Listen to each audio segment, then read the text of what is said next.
Sit down.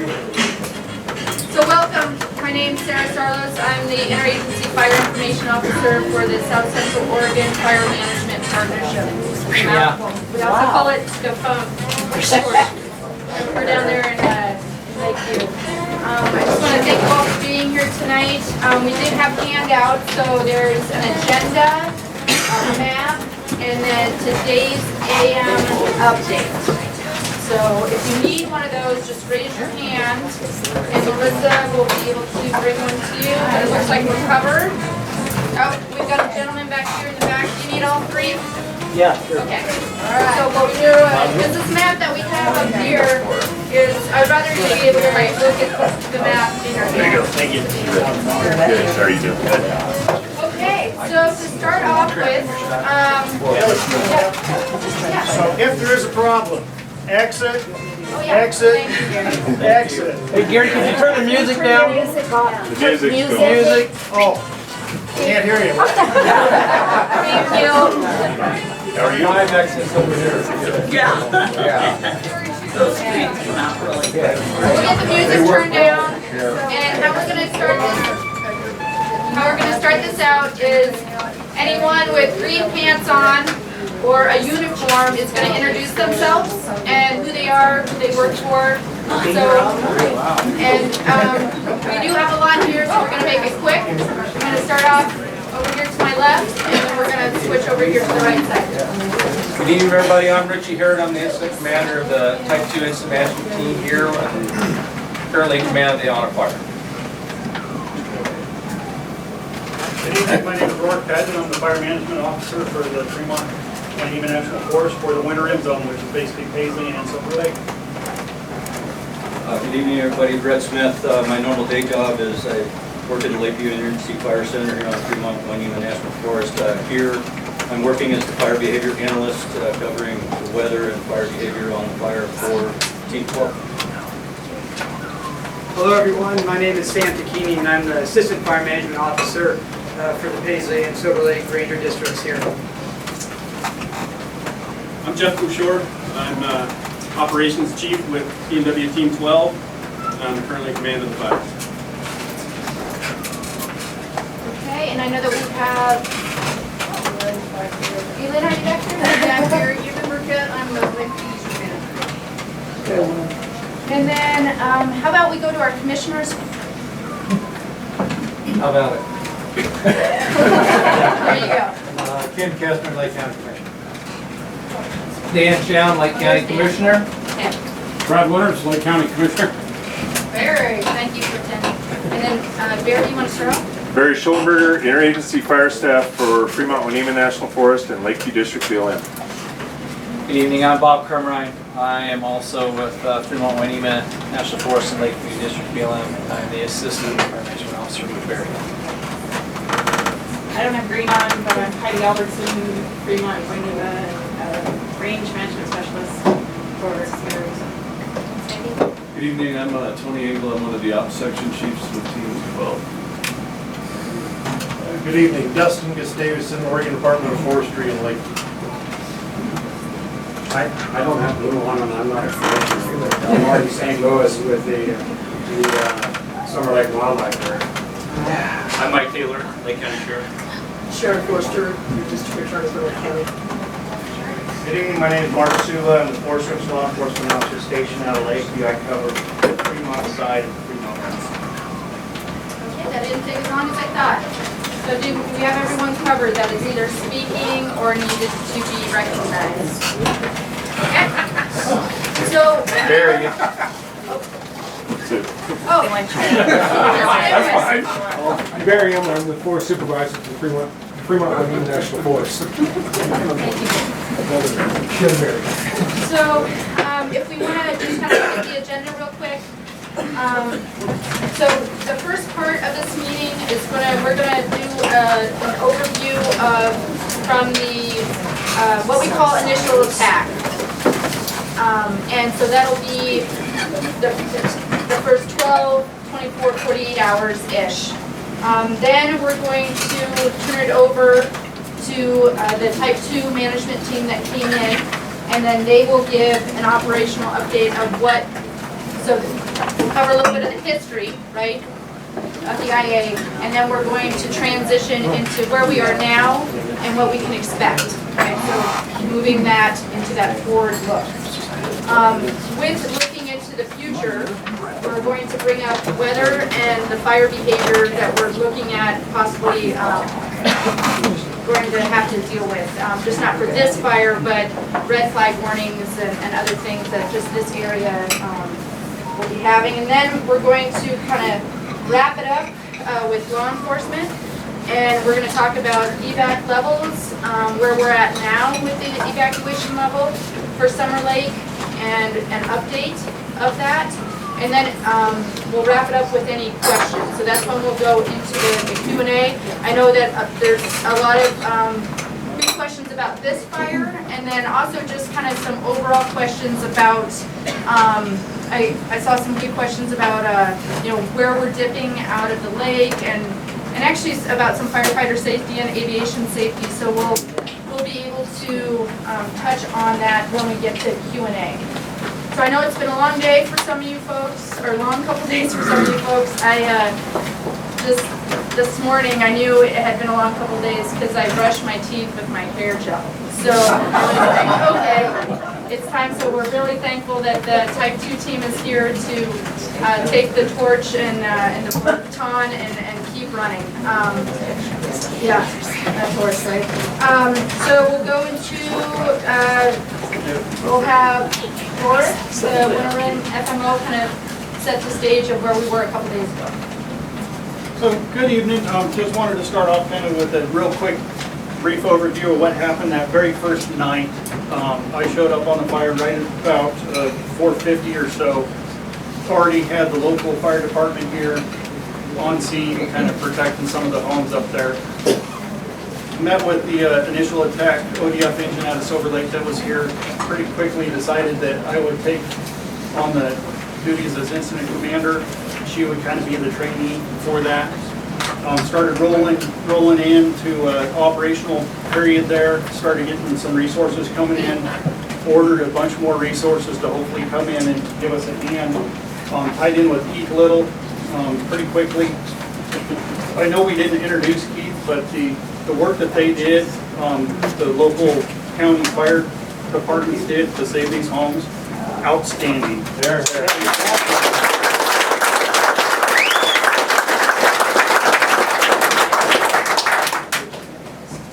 So as we progressed through the night, things were looking pretty good. We had a little bit of fire coming down off that hill, bumping the highway.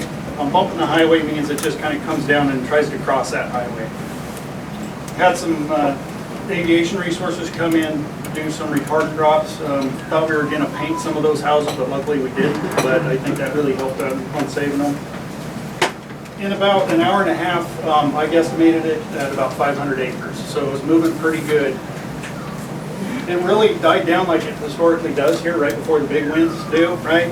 Calmed down, things were looking pretty good. I know Keith and I were talking a little bit about, you know, maybe trying to get some people off and rested up for the next shift. Then, of course, right about 2200, the wind shifted, blew it out of below White Rock right there and down towards the homes. And it was pretty hectic there for a couple hours. We saved quite a few homes that were very well written. Like I said, good job for those folks. As we progressed through the evening, it kind of calmed down. We got it off of the structures and out. We had a bunch of dozers come in. A lot of them were local requests from Rancher Helping Rancher, which is really cool. With Lake County, people are just helping each other out. The Lehman sent up a couple dozers. I know Jay Spear was up here. Just a great turnout to get those folks helping. As the fire started cooling down and we got it off here, we started formulating the plan of what our next shift was going to be for the next day when the sun came up. We ordered aircraft that evening to come on as soon as they could to come out. We know that the steep slopes up here, you know, we can't get people up there when it's dark, so get some aviation to help check those up. Started working on a plan for the northern end of the fire. One of our concerns was it actually jumping the highway and then really another big wind push coming down So the residents there in Carlin Lane, so we started coming up, how can we safely kind of get around this fire? Pretty much held it through that evening, started coming up with a plan. The next morning at 0700, we had our briefing with the resources that were here, same resources that pretty much stayed up all night, keeping it off the houses. Came up with a good plan, you know, firefighter safety and public safety number one. Another objective that I had was to pretty much minimize impacts to private property as best we could. So rolling into the next shift with that, talking with the incoming IC, trying to develop a plan, and that's where we kind of developed the plan to start bringing the fire off the 2901 road around to really secure that north end so that it hopefully would not jump and come down through those homes in Carlin Lane. Had our briefing, the relief IC showed up about 7 o'clock or so, transitioned with them. Operations also showed up, and the operations I had on the fire, they met. They came up with their game plan. The incoming IC from the local Type 3 team felt comfortable to transition over. About 7:30 we transitioned, and I went home and got some sleep. That was Sunday morning, yeah. It all runs together when you're up for 24 hours or so. Yep. Sunday morning that the Type 3 truck. Exactly, yep, and it did take them some time to get all of their resources. So I made the determination, I had some trigger points. If it comes out from under White Rocks, I'm calling the next level team, which is our local Type 3 team. As soon as that happened, I got on the phone with our dispatch today. We're gonna need some more help. They can bring a lot more resources than just kind of an ad hoc local folks trying to run a show. So they came in and definitely helped me out. So that was pretty much that first little shift. Real quick, does anybody have any questions for my very first night that was going on? I just want to thank your initial attack people. Without them, we would have lost houses. Yeah. That was you guys.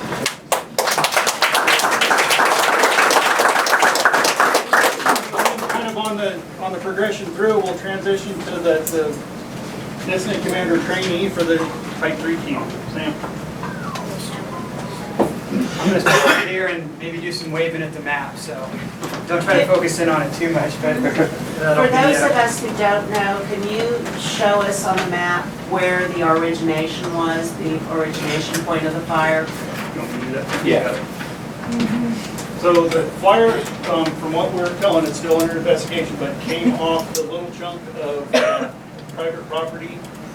This doesn't have the little roads in there, but the houses that are down here in the very bottom, it came off of that private and then kind of progressed up the hill and then north. All right, thank you. So like Rorik had mentioned, Leland Hunter, who couldn't be here today, came in and transitioned as the actual Type 3 incident commander, who runs the local Type 3 team. And then I came in, you know, a couple hours after that, and like Rorik had said, they were already starting to build this with the divisions, you know, breakouts for personnel and where they're going to be working. Objectives-wise, nothing had changed. It was still life and property first, firefighter safety, and then, you know, at that point, we're still in the initial attack period, so we're still trying to gather our situational awareness with everything else we have there, with for values at risk and what needs protection. The one thing to note on that is, when we came in that morning, we were still using all the same resources from that night before. Like I said, we're still within a 24-hour period, no new resources. I don't believe we had new resources rolling in till late afternoon from the standpoint of ordering and getting them from coming from some areas as far as Springfield and areas maybe even farther than that. So at that point, we're still trying to fight the fire with the initial attack resources. So the plan, we still had, so by the time I got there on 9 a.m., we still had active fire on both ends. When looking at this map, we still had active fire moving along the rim on the south end. with, you know, the rest of Summer Lake and more people's property still potentially affected later on that day with potential winds forecasted. We also still had it coming down off the rim on this north side towards Highway 31, so we still had the issue of Carlin's Way and the subdivision across the highway as a main priority. And we also had fire coming off that backside of 2901 Road on the north end, you know, heading west up on the mountain. So, so we had to take a limited amount of resources and start looking at pieces of where we could be successful in regards to firefighter safety with the tools we have. So pretty early on, we knew one of the objectives was to stay with what Rourke had put in place, and that was starting burnout operations up to 2901 and getting it around to continue using roads, which are usually pretty high success, especially with fuel types like this and the resources we had, you know, to keep it from getting out onto other people's property. So that's the objective we went with there. The south end was still priority with aviation and us trying to go direct on Sunday. We had direct means trying to get resources right in there close, trying to get them up the rim to continue that protection of you know, stuff that can still be impacted coming this way towards the lodge. So we had taken, you know, local one of our local veteran interagency crews in aviation and had dozers on top, and we're looking to be aggressive, you know, with our tactics and strategies. So later on that day, when, I mean, I probably don't have to tell you guys much about the winds here, obviously, and what could happen later on in the day. So, so that's what we progressed with. And like I said, we had to progress that way most of the day with the same resources that we'd been on from 4 o'clock or on earlier that day before, you know, fighting the fire down here off the highway. So that's some of the bigger objectives. The plans in place on the north, you know, and south end. And when I showed up, we still had active structure protection going on outside the structures with mop-up and securing of hot areas with the engines from the night before. So not to forget about the stuff that it burned through. We had resources in there still actively engaged on that morning going into the afternoon. So later on that afternoon, wind started to shift, like we all kind of figured they would, and still being low on resources, we had fire that started pushing the highway, and around the same time that afternoon, there was a new start over by North Lake High School, right below the high school.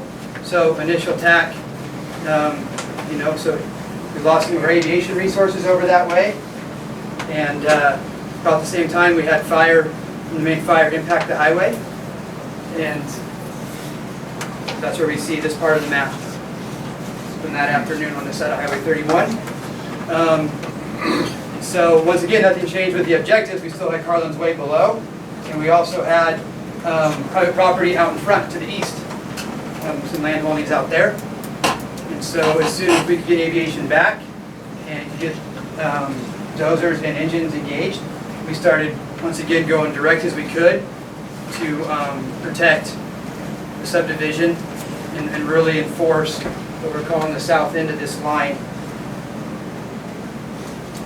And that took most resources, with still having a huge priority on the south end and having to leave stuff down here as we knew the winds were going to shift even more and get completely down slow and not have to come back down and impact anything off of Highway 31 again that night. So we took most of the night of firefighting fire out here. What you guys can see now is Division Zulu. And about 2,000 or so, we had night operations come in. By then we did have new resources. Still about that time of night, we were still getting resources from initial attack off the line and trying to do a transition of getting new resources out on the line with the new night operations and the same incident commanders in place. And And I believe that night, going to the next morning, there was really minimal to no fire growth. You know, fun stuff east of Highway 31. But with not being able to put anybody up here for safety concerns at night on the rim, we had some continued growth south that evening, but it did stay up on the rim.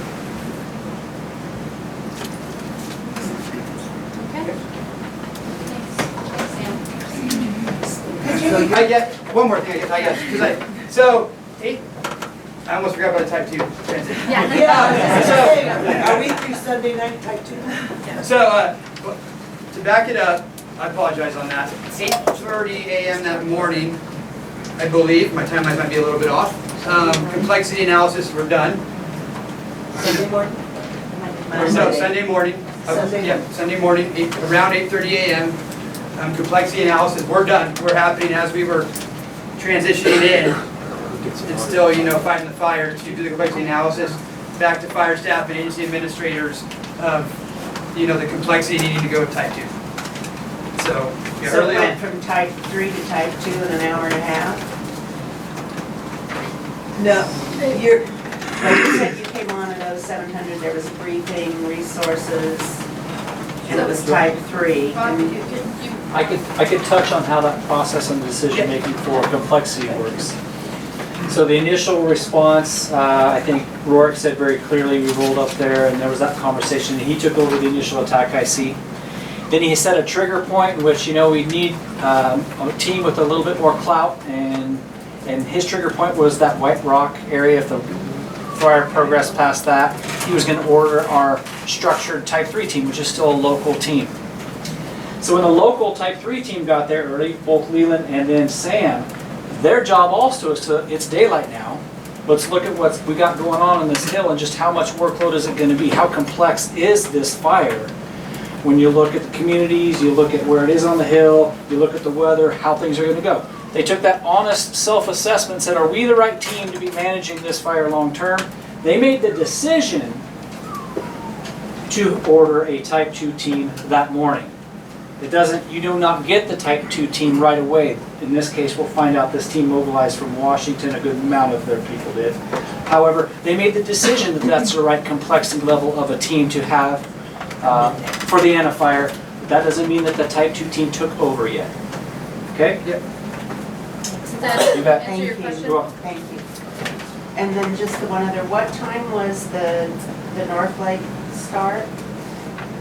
North Lake start. You said it and I Yes. missed it, I'm sorry. Oh, the North Lake start was, yeah, at the high school. It was And prior, between 1400 and 1430, I believe, so 2 o'clock to 2:30. And was that already where incidents? Is that what you got on the were? text? We were in the process. The text will date Yes, stamp, as a matter of fact, the rest of the type 3 organization, besides us operationally here, I would proudly say, the Stofum Type 3 team has a lot of people that engage quickly in other functional areas, right? So like our logistic folks to support us with fuel and food and everything else, and our planning folks, we're out there pretty quick. 1430. 14:30 is when the text notification of when the incident occurred. And so we actually had a couple folks already there from the planning and logistics part of it, rolling in there. But And you so, just kind of getting set up. yeah, and they were there, and we had a couple engines coming out of Fort Rock. So I know Sam used some acronyms and some Sorry. more, no, it's totally okay, Sam. But if there was any wording that he used that put a big point, like, so when he says resources, he's talking about engines, firefighters, helicopters, crews, hand crews. Air resources are helicopters, tankers, the small seaplanes, the large tankers. I mean, I just want to make sure that we're not speaking a second language if you're, so it sounds like, okay, I'm not getting any hands. Okay. So yeah, and those engines and crews, I want to say by the time, it took a while, but by the time that night came around, I think we had over 300 people with the resources. And, going into that transition to the Type 2 team, I do want to say them being able to mobilize and get their overhead down here, you know, in my opinion, happened very fast. I want to say there was even division supervisors gathering SA that night. Situational awareness. Sorry. You guys are gonna have to yell at me. I'll keep doing it. You're the interpreter. I am, I'm the interpreter. So they were already in there that night, starting to shadow and learn the area, see what's going on operationally.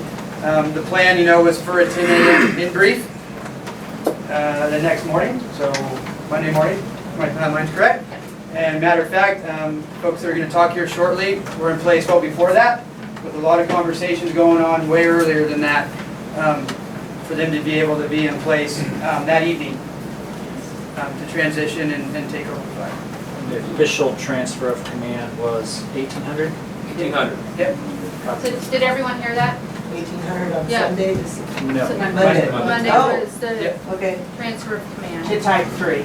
Type Type 2. Type Type 2. two. Excuse me, from type 3 to type 2. That's Correct. So just to kind of go over, so a campfire, an escape campfire is a 5, and then a little bit bigger than that is going to be a 4, then a 3, then a 2, and then a 1 is our largest complex incident. So that, just to kind of give you what that scale, if that helps out a lot. Again, that's another acronym that we throw around like everyone should know. So we are now at a type 2 level complexity of the fire, and that's the type of team that is here. So with that, I would like to transition Sure. to our new incident commander. Maybe I'll just pick up where Sam left off. We received a phone call about 10 o'clock on Sunday that we had been ordered, and we have a conversation with Barry. He told us what was going on. We said, yep, definitely accept the assignment, and we started to mobilize. And I just thought maybe it might be worthwhile to mention that there are, in Region 6, Oregon and Washington, there are 8 Type 2 incident management teams and 2 Type 1 teams. We carry 50 to 60 people each of those teams, and depending on the complexity of the fire, the issues that are involved, the number of resources, and other factors determines whether it's a Type 1 or Type 2. So this one's a Type 2. We travel, most of us are from Washington, but not all.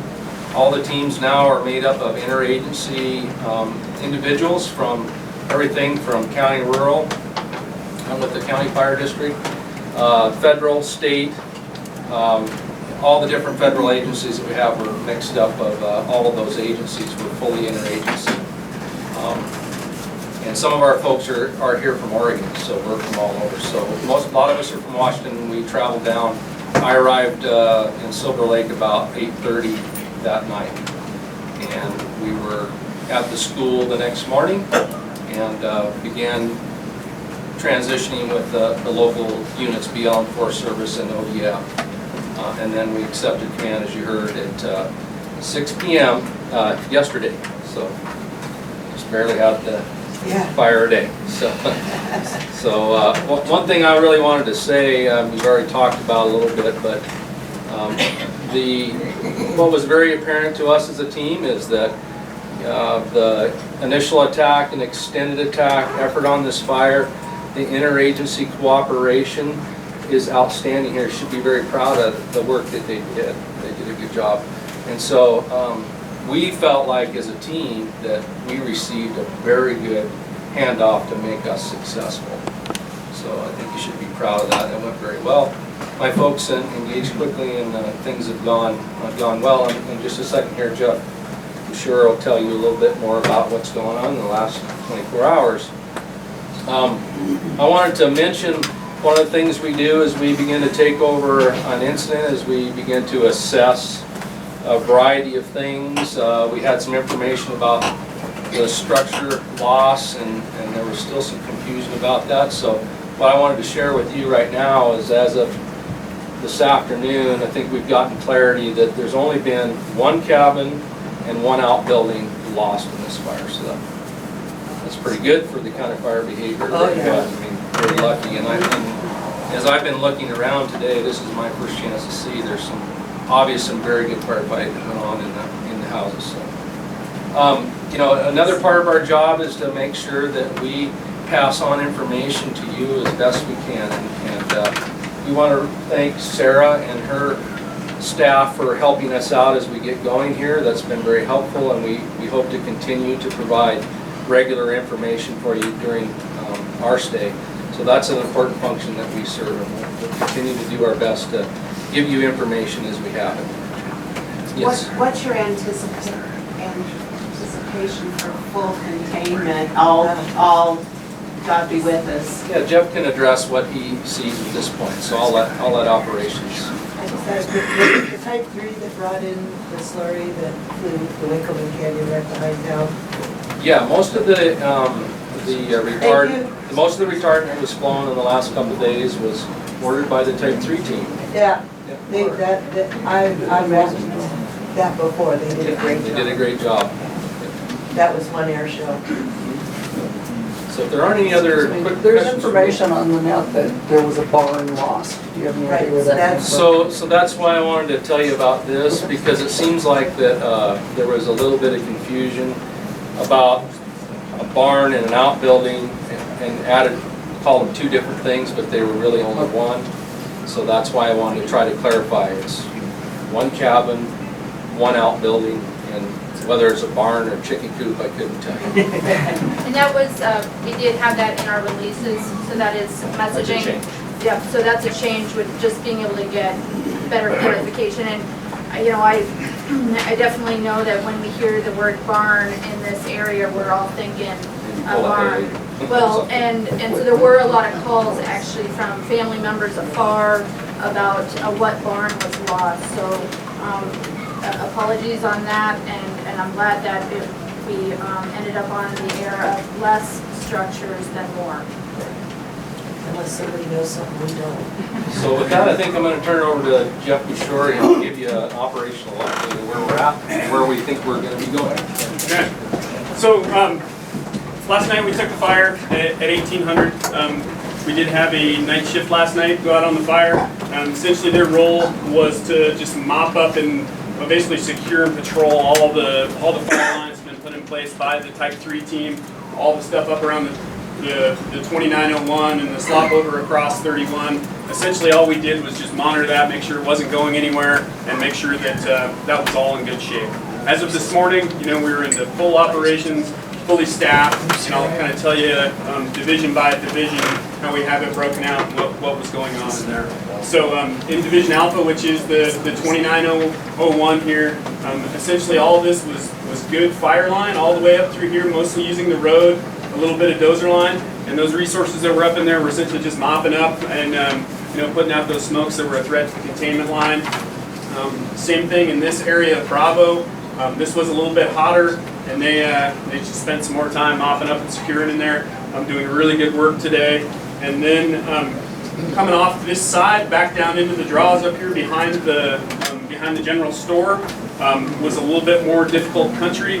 Certainly a lot steeper coming in off the rim, and it took us a little while to get the plan kind of sorted out in there and get the appropriate resources engaged. And what we did off the 2901 is we put a dozer line down in through here to improve some access and get our folks down into there. And then today we've had 3 hand crews, and then you know, a number of helicopters have been working throughout the day, securing these edges down through here and trying to get that all secured into down behind the store. For across the highway, all the rest of this stuff was essentially been in patrol, and you know, a little bit of mop up all the rest of the way around today. All looking really very good, very quiet. You know, the fire really hasn't moved or grown since the team took it over, and that's because of the good work that the Type 3 team did.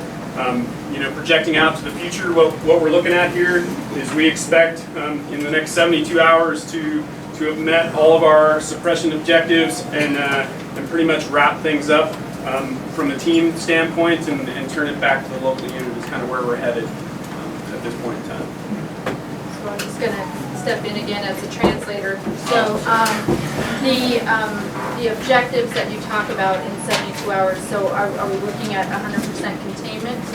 We're looking at being 100% contained, which is all the fire edge secured, around the fire, you know, and not a threat to go outside of that current fire footprint or fire perimeter. As we drove over from Silver Lake this afternoon, we noticed lots of hot spots, little bitty ones everywhere. Yeah. Is that what you're at? So, you know, to clarify, so we're going to secure the fire edge and we're mopping up, and that stuff that's along these fire perimeters, the roads and everything, you know, stuff that's within 50 or 100 feet or sometimes 300 feet depending on the vegetation and the fuels that's there. That stuff will be mopped up, completely put out, cold trail, and secured. Some of this other stuff that's up in the rocks and some of that more difficult country, we're not gonna put that stuff out. We're gonna leave that stuff where it's at. You know, it's too dangerous to put people in there. It's not going to be successful, and it's really no threat to the fire escaping. So it's really just a visual thing. Some of those places there'll be smoke until it burns out. You know, shouldn't be real heavy concentrations, but you'll see some stump holes burning, and that'll be up there for some time. So another quick thing, just for clarity. So we're at 20% containment right now, and so the next 72 hours, we'll start seeing that percentage as they come back from the field and they've gone in that 300 feet and they say it's cold. So cold trailing means someone is out there gritting, touching every piece of rock and log that the burn went through and saying, yes, this part is now contained. So in the next couple days, you'll be seeing that come out through the news releases. Okay, we're at 20% now. Tonight, I believe we're going to see that containment percentage go up with better mapping, with the mapping that'll come off the field. Tomorrow, you'll see it come up. And what we won't see go up is the acreage. We could also see the amount of personnel that are here, that number go up. So we're sitting kind of in a good spot when you don't see the acreage going up, but you see the containment and personnel go up. So we've kind of made that turn. Bob? Yeah, can't help myself. I'd like to help provide some clarity to some folks in our community here. The containment does not mean that there is no risk of it escaping. It just flat out. It doesn't mean that. It just means we have a line around it that we feel confident in holding. Turnback standards are a discussion that will be in a negotiation we will have with the Type 2 team on whether, you know, from the interagency local partnership here, on what we would like that fire to look like for them to turn it back to us, turn it back to some of our local incident commanders like the Roricks and the Brent Meisingers or the local folks. What do we want that to look like so that then we'll take it back and we'll continue the suppression mop-up of the remainder of the fire. So in some cases, it may mean that we have 300 feet that we have to deal with, as Mr. Boucher said there. You know, it could be that that's the right thing. But then you think about maybe where it's out in the sagebrush community, right, and the stuff that was out in the sagebrush. If you get that stopped and out for a while, you know, and it's cold for a few days and the cow turd stops smoldering, 50 feet of that, you know, you're feeling pretty good if you got 50 feet that's cold. So there's a difference. It depends on what you're going to have for that confidence. And I just want to make sure that, in real layman's terms, containment doesn't mean it's over. Containment means there's a fairly responsible line, if you will, around it.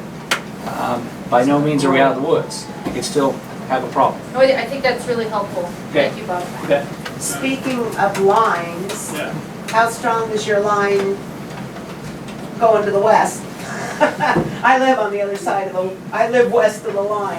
How strong is the 2901? 2901 is in really good shape. I mean, for those that have been up there, you know, it's a 25-foot wide, you know, gravel road that, you know, they cut the brush back, you know, mopped up. It's looking really good. 2901 is a really great fire line. You know, high probability of fire staying on the right side of that. So from our side of the world, it looks like something's burning towards Dead Indian. And what you're seeing is the stuff that's right up here, kind of up on top of what's, you know, grizzly right in here, and that's just stuff up on top. And all that is, you know, the fire has basically stopped spreading, and it's, you know, big heavy logs and concentrations that are well within the fire perimeter that are just burning and consuming in there and putting up lots of smoke, but there's not fire actively moving around up in that stuff. So Division A and this Division B's western boundaries are the 2901? Yep, almost all of it is the 2901. There's a couple sections where we cut some switchbacks off in the road using heavy equipment, bulldozers, just cut that stuff off, but almost all of it is the 2901. So the fire is east of that? Yep. Where's the cell towers on that map, please?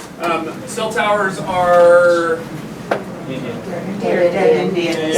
So south of where you are. yeah, it's gonna be right over in here, I guess. That would make Mileage? sense. Yeah. Sorry, yeah, we didn't set them up with a good map. Yeah. So the towers did not burn? Oh, no, They're it's outside? outside the fire perimeter. It's actually quite a long ways away from the tower. So- 2901, if that's your Yeah. Get a boundary. mile. And we actually got an email from one of the providers of that cell tower just to double check, make sure all was good, and we were able to respond to them and let them know that it's out of the fire perimeter and was definitely on the protection map. So with that, I would like to just so we can keep moving along, let's just a little bit of fire behavior and what the weather is going to be like. Absolutely. So it's the weather, so we all know. Well, and honestly, I mean, Sam has it right. You all know the weather better than, anyone from outside the area. So, I mean, what's a normal summer day in Lake County in July? There is no It's normal. gonna change. Thank you. Yeah, so the term that I've been using is predictably unpredictable. And we've been using that term ever since this fire started. Particularly with the wind, but typically in July, it's warm, it's dry, and we have unpredictable winds. Therefore, we have unpredictable fire behavior as well. That's just, I don't want to say unfortunately, however, it just is what it is. And for all of you, you know that better than anyone. Another point I'd like to bring up, kind of stepping back a little bit, is even back to Sunday night, there's a lot of good communication. We talked a lot about, the number of people on there, on the incident, the number of engines and crews and whatnot. We've got a saying in fire is that we base everything that we do on the weather and fire behavior. And so even going into Sunday, there's good communication from the folks out here on the ground back to myself and the fire center in Lakeview, immediately getting weather and fire behavior information and updates via text messages, phone calls, radio calls, whatnot. Just information, just providing information. That's what I do. I gather information, process it, analyze it, feed it back to the people in the ground. Operationally, they take that information and use whatever tools they can to be successful on the fire. That process started early. Even though myself didn't actually set foot on the fire until Monday, I just want you to know that communication was happening back into Saturday and Sunday as well. Saturday? You started that Saturday? I myself didn't start Saturday, but the communication started Saturday. I actually got involved on Sunday and then actually set foot up here on Monday. With that communication, since it was already started, when the folks came down from Washington, I called some of the folks, the folks on the team that I know, say, hey, can I stick around, stay involved with this since I already have some history. They graciously accepted that, and here we are. The two key components in this, why we got here, is dry grass. If you just look at the rim, you can see the grasses down here in the valley and a certain way up the rim have already turned yellow. They're cured, which means they're dry, they're ready. Any little bit of fire is going to spread pretty rapidly with that. Then you add a little wind to it, and here's where we get. It really is that simple. As far as the tools to go to how do we control this operationally, we need to either eliminate the fuels, the grasses, or eliminate the heat. There's a lot of tools available to do that, and I think every single one of them got used on this from a fire behavior standpoint. So that's how we got here. Now, from here, what's out on the horizon, or because we do everything based on weather and fire behavior, and so where do we go from here?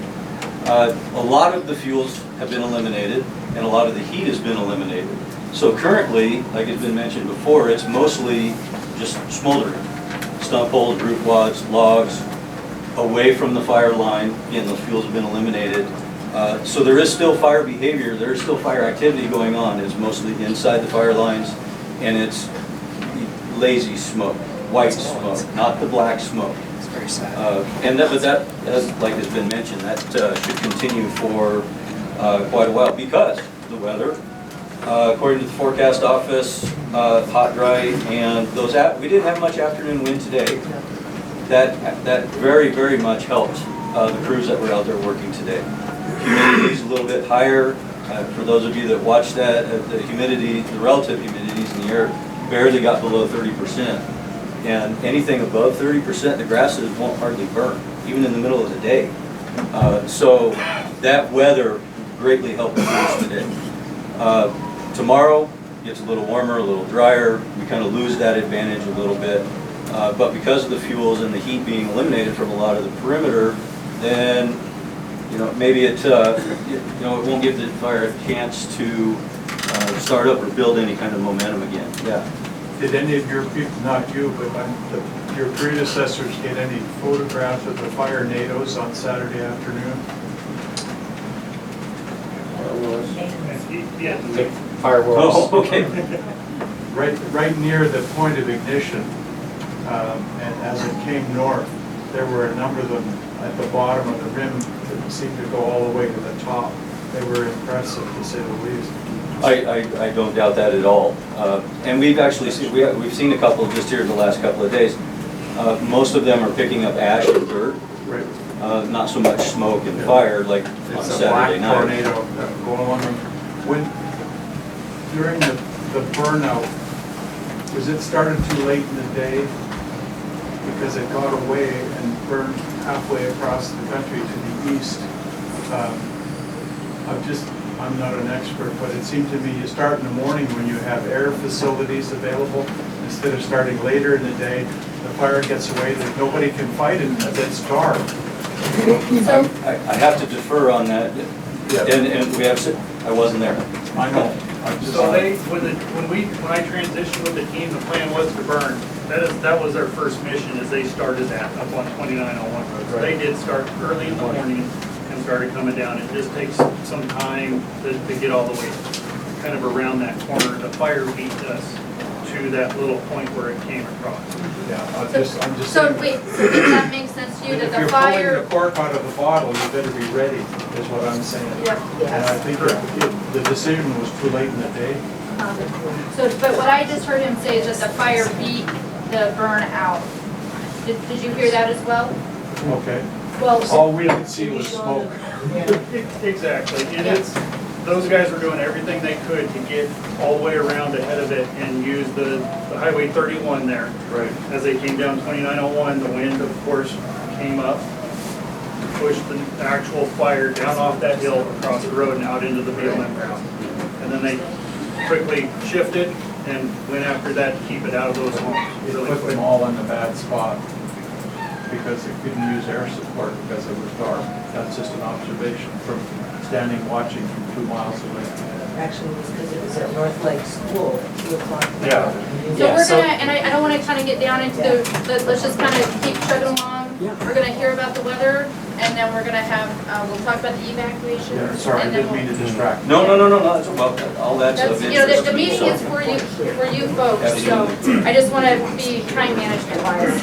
And I can say with the combination of weather and the dry grass that they were faced with and up against, and retroactively going back and looking at that and doing our computer modeling, the fire was progressing at a forecast half mile an hour. That's some pretty rough ground to try and maintain a half mile an hour, either on foot or any kind of vehicle. So it's fast moving through some very rough terrain. Sunday that was moving at that rate. Yeah. Saturday night into Sunday, or actually Yeah, it would have been Sunday. Sunday. Afternoon. Sunday afternoon. Yeah, that's true. Yeah. About the weather for tomorrow. So today's Tuesday. So Wednesday, Thursday, Friday, continue hot, dry. Winds return tomorrow. Not unusual winds. And the fire has seen the winds that are forecasted for the next couple of days. So the fire has been subjected to the weather that is coming for the next 3 days. Really the only significant change in the weather comes this weekend. Actually, it's the remnants from a tropical storm. The moisture remnants that are still in the air and concentrated are actually going to slightly make its way into here because we're hot and dry and it's July. You add a little moisture, and all of a sudden we get the chance for thunderstorms. And that's over this weekend, Saturday, Sunday, and maybe even into Monday. Otherwise, what you see is what you get as far as like you said, what you all know around here. So, questions? So that could mean that you're not saying that would affect Humana fire, but it could threaten us with additional fires. Right. That's always a possibility. Pull resources. Absolutely, absolutely. I'm sorry, your name again, sir? I'm Brett Smith. Brett Smith, thank you. Yep. And he's the fire behavior analyst for the team. That's For the type Type 2. Yes. Okay, so we're gonna transition. Okay, I'm gonna just talk about the evacuation plan here for a minute, then we'll get into the criminal investigation, that'll be discussed with the DA Forrester. Up until an hour ago, we went from a phase 2 evacuation plan, and I don't know if you all know what that is, so I'll explain it to you a little bit. The first thing you do in a phase 2 evacuation plan is you define your evacuation area, and then your evacuation routes. Here we're pretty limited. We have north, we have south. North, south. And then you define who is in that evacuation area. So what we have determined is 2 miles south, 2 miles north, Carlin Lane, and Lakeview Lane are your evacuation areas. So we have a phase that we go through is we identify it, and then we advise everybody in that evacuation area, and then there's preparation. Preparation is dependent on you and you alone. And what that specifically means is you need to prepare yourself for evacuation. And you need to get everything ready. Clothes, medications, animals, animal food, whatever you can get. So when you get the word to evacuate, you can't wait, take 10 minutes and get out of there. You need to hit your car now because that fire is moving fast. And then we make a determination as where's the hazard. Is it south or is it north? And if it's south, then we evacuate you north. If it's north, we evacuate you south. So that's your phase 2 evacuation plan. We have downgraded to a phase 1. Phase 1 is just, you know that there's a fire. And I can't emphasize this enough, folks. My recommendation would be prepared to be evacuated. Because like Bob said, containment doesn't mean safety. If this wind picks up and this fire starts up again, we may be right back to square one. So my recommendation again, be prepared to pack yourself, leave in a moment's notice.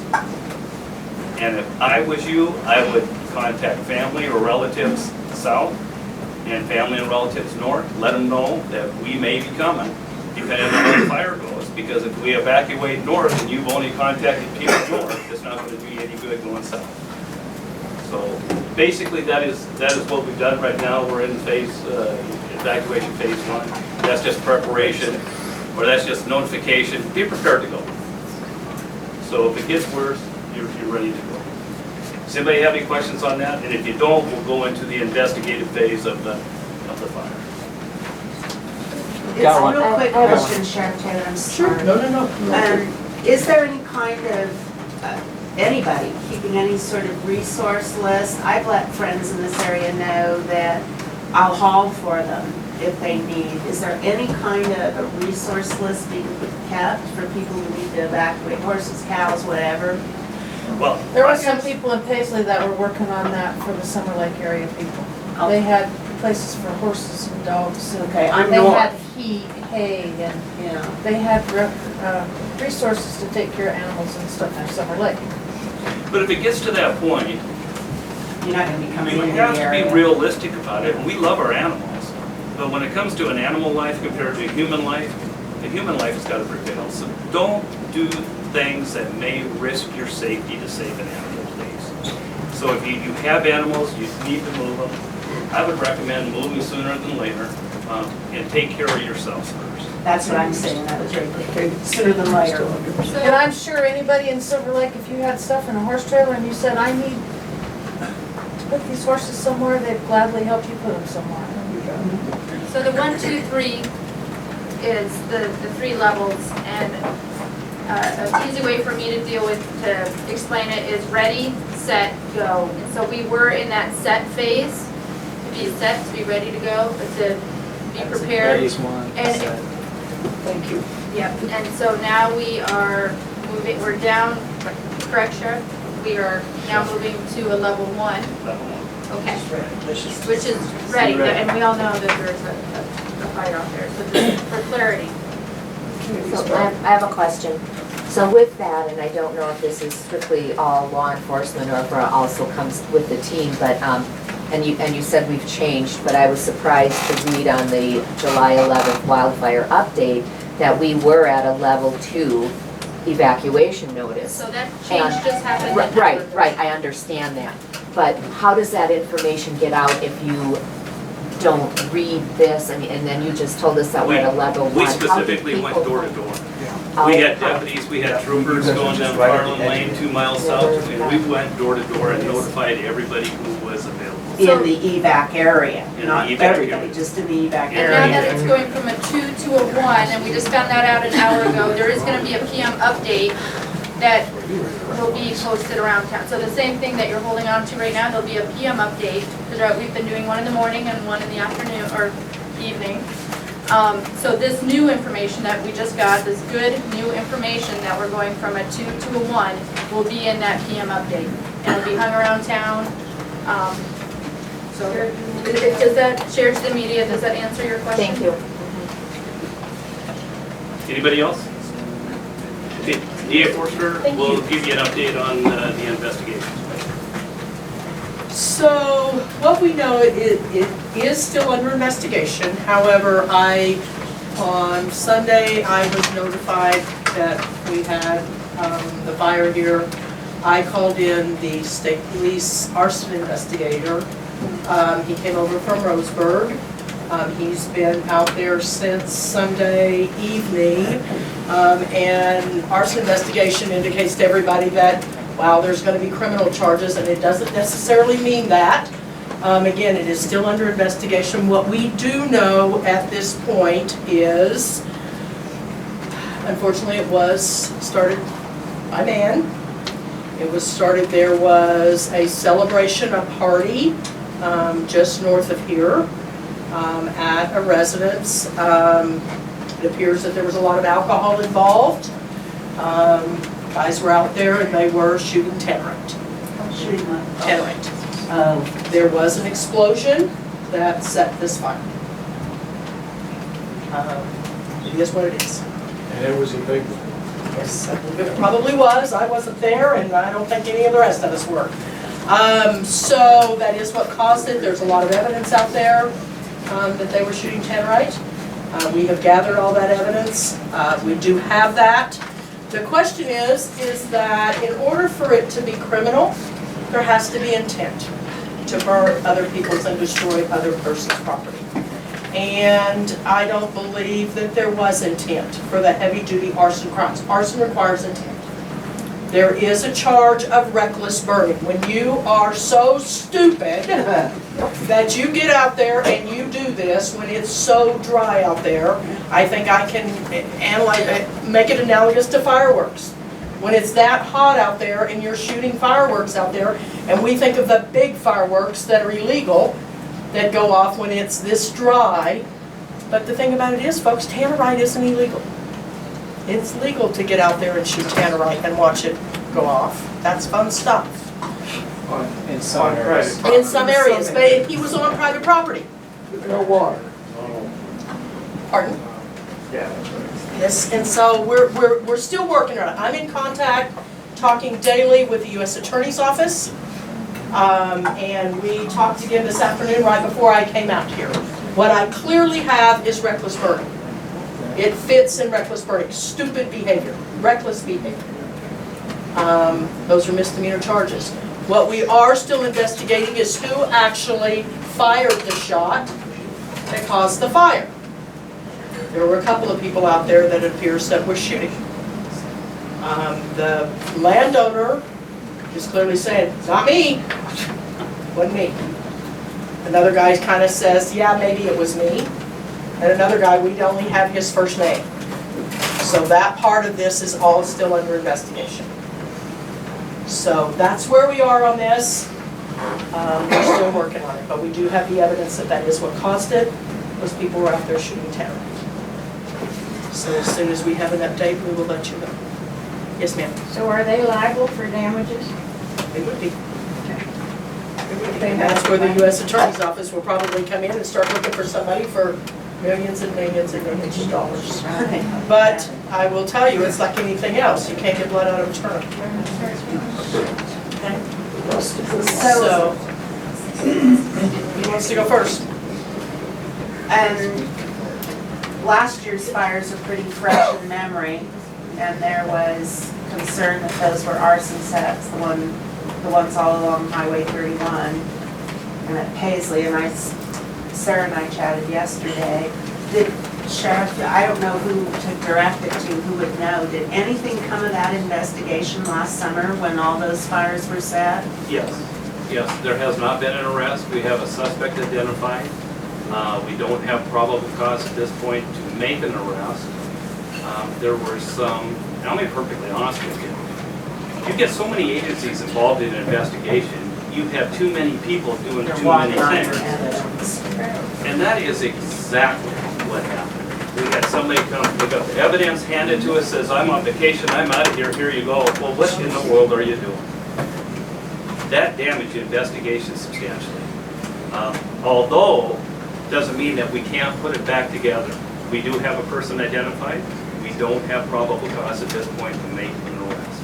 So the investigation, bottom line, is still under investigation. Can we assume that that person of interest is being closely watched? Yes. So that's the beauty of this, is we caught this right in the very beginning. The state police were here. They were here on Sunday. I think he probably rolled in here from Roseburg at about 7 o'clock that night. I asked him to come over immediately and take over. He is one of their arson specialists, so I feel very blessed that the U.S. Forest Service and them, they secured the scene. They kept it secured until he was here. So we had minimal damage or any invasiveness into the crime scene. And so it was secured until they could get here, and everything was preserved. So we're in really, really good shape with that. It's just a matter of now narrowing down, again, the best we've got. And it's a misdemeanor, it's not a felony, because there was not intent to damage other people's property. It's the crime of stupid. So these are unrelated, last year's, No, this have year's, nothing to do with it. unrelated. This guy is not even from here, they're from the Eugene Springfield area, they were over here visiting. Yes, great. Was the North Lake fire, was it arson or was it?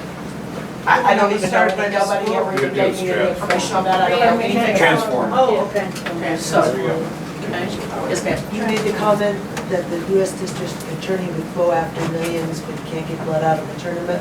I didn't say they would, don't say No, that, I said, right, you said I they said could. I am in communication with them, it is their land.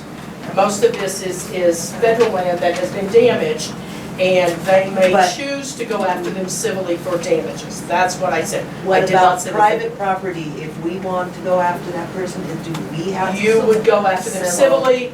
That was my question. If we do get a conviction on a misdemeanor level, there would be restitution that would attach to that. If, in other words, a jury finds them guilty of reckless burning, then the court would assess restitution figures for that. But again, then you would have to, as a victim, go back and have to collect your restitution. Good luck with that if there's no, right, I mean, that's all I can ever tell you. But that's If what they I- get the lottery someday, you're a winner. So, So do we have any more? Thank you so much for coming. That's, and afterwards, I'll stick Don't always around, get and if this. you want to talk to me afterwards, I'll still be here. The general question, we're talking about stupid behavior. And I live, my land, I've got BLM on two sides and then forest on the other, and I have private land to the north of me. What, I know on the forest, it's an absolute no burn right now. What can private people do?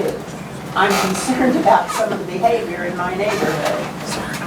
What is legal right now? I mean, no, what is, well, no, you can't give me advice, but you can tell me what the burn laws are, somebody can. Department of Forestry. I might be able to help. Dustin Gustavus with the Oregon Department of Forestry. So we protect private forest land. So That's me. So in some places around here, it's a little bit mixture of jurisdictions. So in the Oregon Department of Forestry Protection, we're in a regulated use closure. That means no open burning, no campfires, no fireworks. You know, chainsaws can only be operated till 1 p.m. and then after 8 p.m.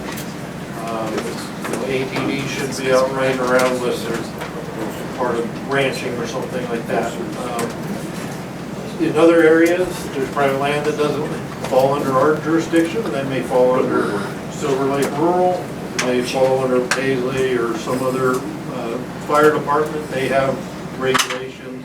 And then there are private lands that don't fall under any fire protection district, which is the area where this fire started. And so there really isn't any regulations. I think I need to talk to you and the Keith after the meeting. So, and we are all going to stick around to make sure that, you know, so for some of those, like more of the specific questions, we won't leave until those questions are met. And some of them, like her question is a little bit more specific to her private property. And I don't want to hold y'all here hostage to be able to, you know, go through everyone's, those sort of concerns. So with that, I know that there are questions for the group that I think would help everyone out. So I just have one other comment. I didn't hear it at the beginning, but I also wanted to send out big thanks to the staff from the Department of Fish and Wildlife, ODF&W here locally, and especially for the ODOT, Oregon Department of Transportation, has been doing an awesome job keeping the roads moving. I agree. They were solid. Thank you guys very much. One that's been forgotten and not mentioned is the law enforcement. Absolutely, absolutely. I mean, I got my life in the car and it's like, you gotta watch. Well, with that being said, I'm going to introduce our newest deputy.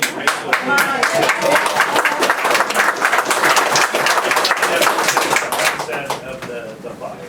She's been an exception. I actually would like to bring a couple of things up, being that we've been here for the last 4 days. I gotta say a huge thank you to ODOT and to you guys at Fish and Wildlife, because you guys kept us running. When we were trying to figure out what we were gonna do and who we gotta get out in a hurry, these guys kept us going and made things doable. But on the side of doing the notifications for evacuation, when we were putting everybody on level 2, I would encourage everybody to go down to the county and get your fire markers, because we played absolute heck trying to figure out who owned the house, because as you guys know, a lot of these are vacation homes. So when I went to every door on Saturday, I got most of them with no answer. But I don't know whether it's people that are in town that I can get a hold of, or whether it's somebody that doesn't even live here.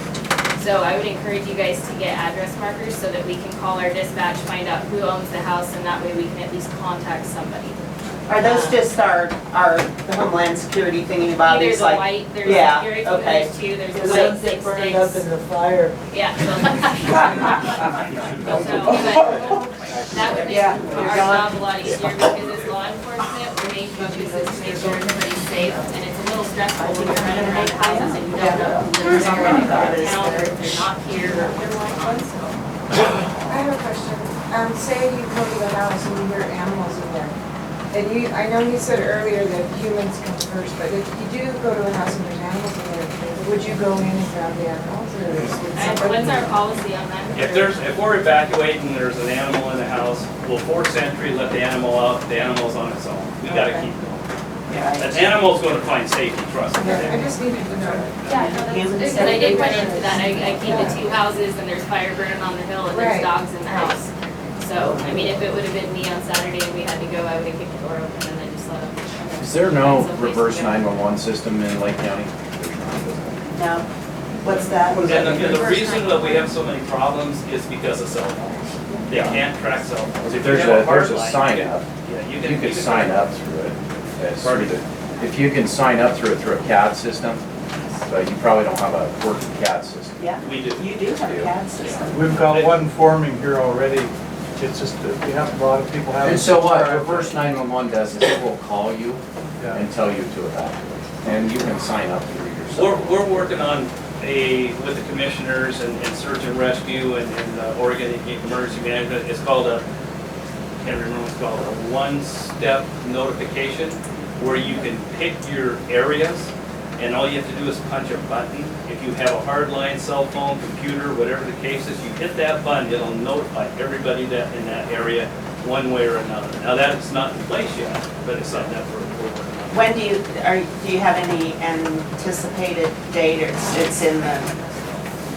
And then, you know, I promise you, I'll shut my mouth after this. I want to thank one more entity, and that's all of you. You know, we come into your community, we invade it, we just take over, and you guys have been so gracious, and everything you've done, we certainly appreciate. From fire to law enforcement, whoever, we appreciate everything you guys have done. Thanks. Thank you, Chair. Can I add something? Yeah, Mark. You know, while we were talking law enforcement, I don't know if there's any representative from Oregon State Police. Correct. But when this thing was really rocking and rolling Saturday night, okay, there's 3 Oregon State troopers here, and they were all from Klamath Falls, okay? And as far as the Lakeview outpost, I think it was because you know, either some were on vacation, some were unavailable, but Sergeant Randy Hand of the Klamath office, he basically took charge of the troopers here, and he also made arrangements to call out some folks from Lakeview, and then also for relief and coverage. You know, I think he made arrangements to bring somebody down from Gilchrist. So if they had any calls in Christmas Valley or Silver Lake, because Rachel was obviously busy on this, that Oregon State Police said, hey, we'll go ahead and cover that. So just want to share that. Thank you, Mark. Rachel, was there anything else? You said you had a couple things. Was there anything else on the list? Just, well, you have everyone's ears. Okay. Hey, I did have one thing real Yes. quick. When you, whoever mentioned the advisory system, I think it was you, Kevin. If you guys talk to Doug afterwards, sorry to throw you under the bus. Yes. We do have a Summer Lake advisory system where all of us get messages to our phone that updates us on emergencies and stuff. So, It was really good to hear that, you know, back in the day it would be like a phone tree, right? Right. And now that we all have the cell phones, the texting, it's the 2.0 of the phone tree. And you're lucky to have Doug here that has been coordinating that. Who's that? It's just Summer Lake. Right, gotcha. So, Lake. okay. Yeah, and I don't want to get into turf wars or anything here. So let's start with some Q&A and so big questions I don't have a question, I have an announcement. or an announcement. For everybody that's in law enforcement and fire enforcement here, there's a movement afoot here to extend the Silver Lake Rural Fire Department to the Summer Lake Valley. I will be visiting the landowners, and I mean that landowners, over the next 3 or 4 months to get written support from each one of them. If we get enough written support, we'll go for a bond measure. And that can happen if we get 50% of the landowners and 50% of the people who live here. And that will save us having a ballot measure. So that's underway. My name is Meredith Smith. If you get a call from me, don't ignore it or I'll come and hunt you down. Thank you, Meredith. Okay, yeah, that was a great announcement. Thank you. Questions? I don't really have a question, it's more of a comment. I have a house on Carlin Lane and I had to run up Sunday and start removing things. You know, it's rather disappointing when you hear that there's a backfire lit and it's, you know, and those of us who are local, you know, a lot of talk about situational awareness. Those of us who have been here for a while, part of that situational awareness is talking to the locals and getting information. And yes, the winds are squirrely, and that has to be taken into consideration. And all these different draws, the wind is going to go differently. You know, unfortunately, we lost some really prime habitat back up there. But I do want to say the air show that happened was incredible. I was up there, and those helicopters going back and forth between the reservoir and up onto that fire, and then they brought in the big gun, and it was just amazing to watch that, and all of the coordination and everything else like that. The air operation has been really fantastic, and I just wanted to say thanks to all of that.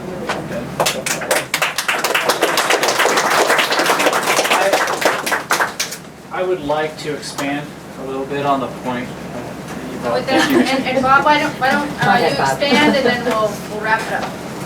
Okay.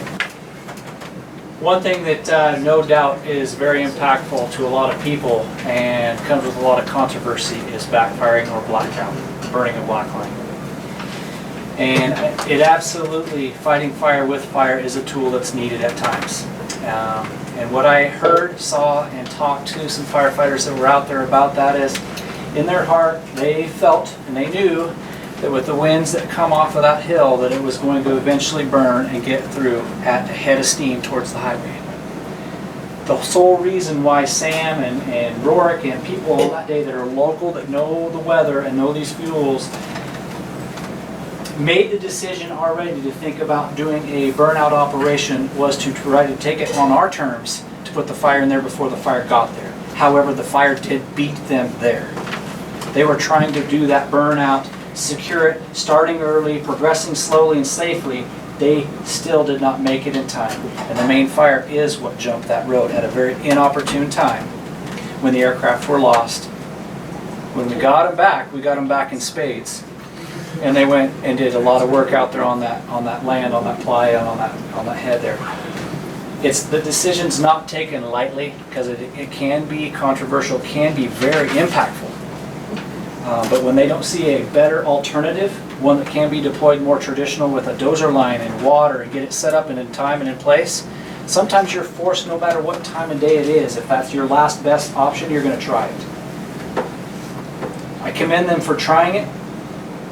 Had they not done anything, the fire would have jumped that highway anyway, right where it did. So you're no different. But maybe, yeah. So, And that's just, Why not start with a better anchor point down by the highway and go up? well, the tactics of it at the time, they like to start from an anchor, so they started at the black on the highway, but they also started on the 3901 up top where it was black to work towards something. Flanking. There could be a lot of, not being there, not seeing it, questions that we would all have, that I would all have. But I do know that some of the people we have out there are very good at that. And it just so happened that, they didn't get there in time. I have a question. Yes. Well, we got served with a 2 hour notice on this Carmel Lane up on Hill. Is there a better way to contact us beforehand instead of coming to the house when you're seeing flames streaming across the back of the property? Could we have been told in advance that this was going to happen? There's no way that you'd know that it was screaming, but to say, hey, we're going to do a back burn. I sent out a message. You didn't. We did. I mean, honestly, Honestly, there are people who have landlines that don't, I understand that, but the reason we set it up was to try to notify people that we can only do what we can do. And we had a lot of people sign up, well, we didn't have people sign up. As we got information from the fire department, or from whoever, I text that information out to the group and of I people. really, truly appreciate what I'm saying. And I have a landline and I have a cell, and I was negligent in signing up, and I apologize for that. But your plan, as good as it is not foolproof, because there are people who don't have a cell phone. And I feel like there's a lot, sometimes the silver lining of having an incident like this, be it a fire, flood, earthquake, is that it does bring those plans and that networking, even all the gaps, it brings that together. And you see as a community what gaps or what tools you need to be able to be ready for the next one. And so I feel like you guys have a good place to start from. Yeah, my paper is sitting on my nightstand, it's all filled out and everything, just can get done, so. No, I hear you. And I don't, you're in the back and you've been very patient. No, I just was curious about how many acres approximately were So- on that side of the road, east of 31, So that burned? this part, 13, wait, what are you I saying? think it's slightly over 2,000 acres. 2,000. So total, we're at 62. And so that's that push. Okay. And so we're gonna stick around. Jay wrote these, okay, you got one more over here? I have a question on the background. If you've got a very high rate of wind blowing you in the face, would you start backwards? No. Thank you, Barry.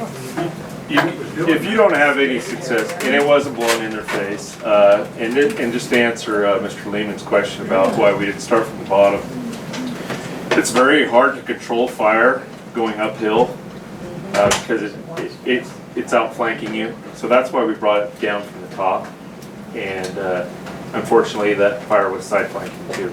If you have enough resources, sometimes you can have your burns come together. But to answer your question, no, we try not to do that. We try to be as successful as we can. Sometimes if you have enough resources, if you have everything that firefighting can offer, sometimes, you know, there is that chance that you have to take because you don't have another chance for miles and miles and miles. But generally we try to have the wind in our back all the time, as much as we can. What we did on Carlin Lane, and we had a very high rate of wind, okay, both directions. Yeah. And that's why I thought. It's a dangerous job. You know, all these guys, we train a lot and we do this type of thing, and not making any excuses. We do make mistakes. We're not always 100% successful, but it was our best tool for the job we were trying to do. That's what's being said. I think one point that was brought up this morning at the briefing was, you know, here in Region 6, there's only so many resources. I forget how many new starts there were in the last 24 hours. 225. Yeah, and how many, you know, type 3 and overhead teams were assigned to those. So you have that many new starts in a 24-hour period in Oregon and Washington. Resources get limited. They're sent to high priority fires, you know, so And we get what we get. Yep, and thank you for bringing that up. And it is the beginning of fire season, and what we've heard is that there is lightning possibly on the way. So, and such as where we're at right now. Ma'am, real quick in the back, and then we're gonna wrap it up. Okay, I just want to say that we can all second guess things, and I think the community pulled together, and I'm very appreciative of all the agencies, because you know what? You saved homes. You saved our homes, lots of stuff burned, yeah. But I feel very fortunate to live here. And I thank all of you, my community, all of you who were working on it, thank you.